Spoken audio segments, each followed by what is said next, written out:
Ang bilis din ng Mitsubishi, no? Biro mo yung XFC concept, nagawa nila kagad na reality. Kasi nung 2022, pinakita nila sa atin to, concept pa lang. 2023, nilon sa ibang bansa.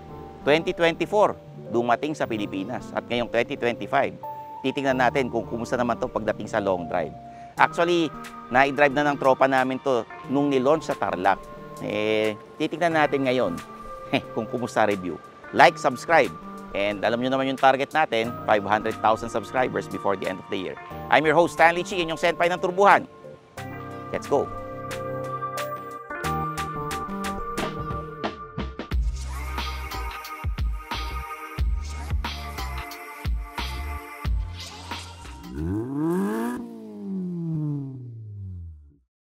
Kotse ba?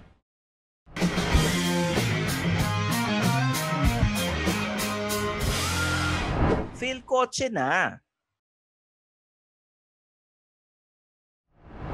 Ang gustong-gusto ko talaga dito sa harapan, yung small touches ng design genius ng Mitsubishi. Yung DRL niya, very distinct ang design.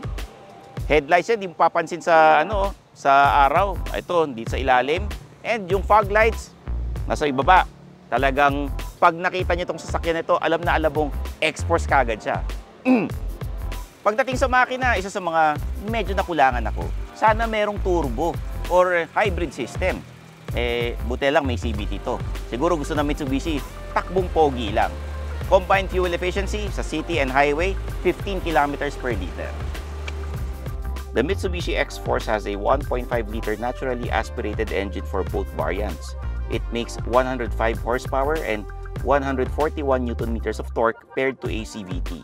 Sa gilid, ang ganda ng character lines. Very broad yung hips niya, kaya machong-macho tingnan. Alam nyo, ang gusto ng Mitsubishi, kahit na pang off-road tong sasakyan na ito, maporma pa rin. Kaya nga kita mo yung fender niya manipis.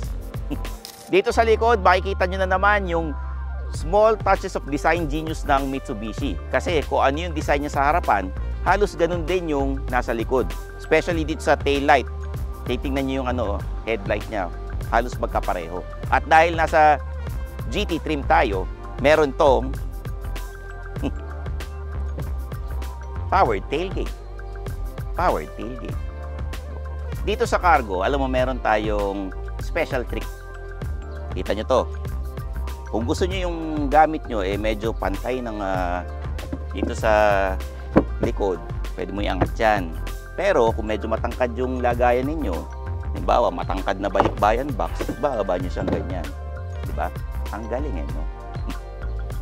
Yun. And then, meron tayong 40-20-40 na fold pagka dito sa second row. Ayan, no? May bababa nyo. Yung armrest na yan, meron kang cup holders pa. So, habang nag-chill-chill ka, lagay ka ng mga kape. Ayan. So, ayan.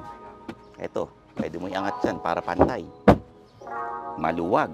Papasok ako. Ayan. So, diba? Chill-chill ako rito. Meron akong drink. Diba? Kahit maluwag yung cargo natin, hindi na compromise yung space dito sa second row kasi maluwag yung legroom natin. Ayan maluwag. Headroom natin is okay. Tapos meron tayong leather seats. Yung design continuity ng 40-20-40, ito papakita ko sa inyo. Itong armrest na may cup holders. Tapos pwede mo na rin gawing entry ito ng pagkuha ng mga gamit dito sa likod. Hindi mo na kailangan huminto or ma-distract. Meron tayong aircon vents, USB port, Type-C, Type-A, and black headliner. I like it. Ang hindi ko lang medyo nagustuhan dito yung mga piano black kasi nga gas-gasin. Pero overall, ayos naman. Tsaka ito isa sa mga nagustuhan ko, yung mga pockets dito sa likuran ng upuan sa harapan. Kasi pwede mo lagyan ng telepono, iPad, ng mga gamit. Okay? Very handy. Nice. We have a unifying design dito sa harapan na parang hindi dito sa infotainment kasi yung digital gauge cluster nandito sa loob para maiwasan yung glare. And then, yung touchscreen natin, kakaiba rin. Meron tong Apple CarPlay and Android Auto, USB ports, and then may cloth design tayo that makes the X-Force a very unique look. Sana lang madaling linisin to. And the cubby holes dito sa left side, sa may driver seat, lagayan ng mga cards, lisensya at kung ano pa. Meron din ng wireless charger dito and ambient lighting. Siyempre, dahil top of the line to, we have leather seats with heat guard na hindi madaling uminit pagka naiwan sa arawan. Pero ang main star dito ay ang touchscreen. Nakita na natin tong design na to, pero kakaiba tong sa X-Force kasi napakaraming information nito. Meron tong driving score, meron ding engine response, may cornering feature din, pati avionics nilagay ng Mitsubishi dito, at meron ding digital kilometer for off-roading. Aside from that, meron din itong dynamic sound Yamaha Premium 8-speaker system, wireless Apple CarPlay and Android Auto, cooling center console, and seat under tray under the front passenger seat.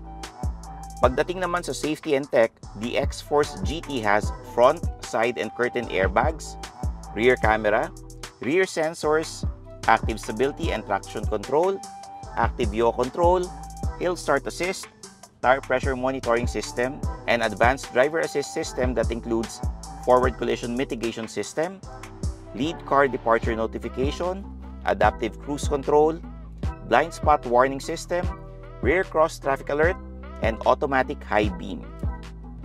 We're now driving the X-Force GT. It checks all the basic amenities of a modern crossover. Malambot ang suspension, hindi ka tatalbog-talbog sa potholes, magaan yung pedal, yung steering wheel natin magaan, responsive yung preno, tahimik ang cabin, ganda ng NVH, at yung mga kailangan mong buttons nandyan din. Medyo malaki siya for its engine, pero tipid yung 15 kilometers per liter. Ang medyo nakukulangan lang ako yung 360 camera system. Kasi meron kang modern design outside, meron kang modern amenities inside, tapos wala kang 360 camera system. Yung Toyota nga, sinasabi na napakatipid sa features, meron tapos ito wala. Importante yung pagka sa mga tight parking spaces o masisikip na daan. At last, ito, sana lang ako lang ito sa akin lang naman talaga, no? Naka-powered tailgate ka na, sana man lang yung electronic seat sa harapan meron din, di ba? Bukod sa 360 camera system. Yun sa akin lang naman. Love letter from Stanley Chi to Mitsubishi.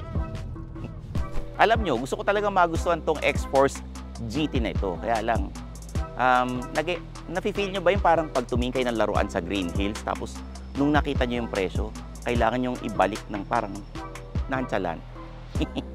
Alam nyo kasi, for the price of 1,581,000 pesos, medyo mapapatingin-tingin ka sa ibang tsekot dahil nasa level na niya yung Toyota Yaris Cross Hybrid, Toyota Corolla Cross Hybrid, yung mas malaking Ford Territory, tapos BYD Sea Lion 6, tsaka meron din tong Chinese counterpart, yung GAC GS3 M Zoom. So mahirap talaga ma-justify na maglalabas ka ng malaking halaga para sa X-Force GT. Kung sa GLS, medyo justifiable siya. Meron kang halos same look, same engine, pati yung Yamaha sound system nandun din. Ang nawala lang yung adaptive cruise control, wireless charger, rear sensors, leather seats, tsaka yung auto lighting system. Pero na-retain naman yung dual zone climate control. So, pwede na, di ba?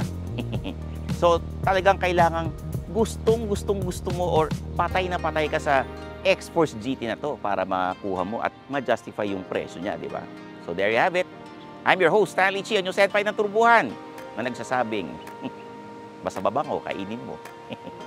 Kita-kits tayo sa next video dito lang sa Philcoche. Bye-bye! Thanks for watching! For the latest news, reviews, and anything you want to know about cars and car ownership, visit philcoche.com. Follow us on YouTube, Facebook, Instagram, and Spotify para hindi ka huli sa usapan. Tandaan, kotse ba? Philcoche na!